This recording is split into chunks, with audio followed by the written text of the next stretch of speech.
High hopes for a sunny, less humid, and cool weekend. Here's meteorologist Eric Alf.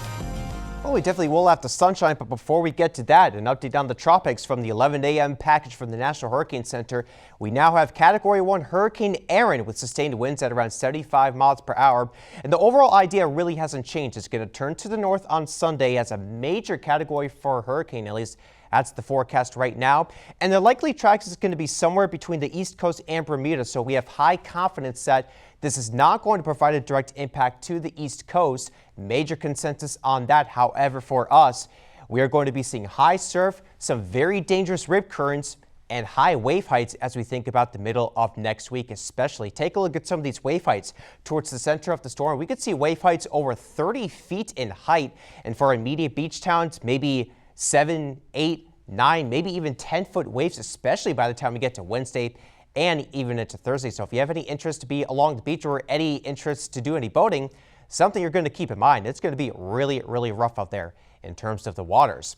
But seas are calm today. No risk of rip currents. Little seagull friends out there enjoying the sunshine. No clouds in Ocean City right now. But as we've been talking about, there are some clouds that are starting to develop, especially around the lower shore points south. And we're going to be keeping an eye on these clouds. One or two of these could provide an isolated shower or thunderstorm later on today, especially for areas west of U.S. Route 13, I should say. But high pressure is building in. First of all, that's what's bringing in the easterly winds. But as this high pressure builds in, we will introduce the chance for, or I should say no chance for rain as we go into Saturday. We'll keep it with a mostly sunny sky, especially by the afternoon.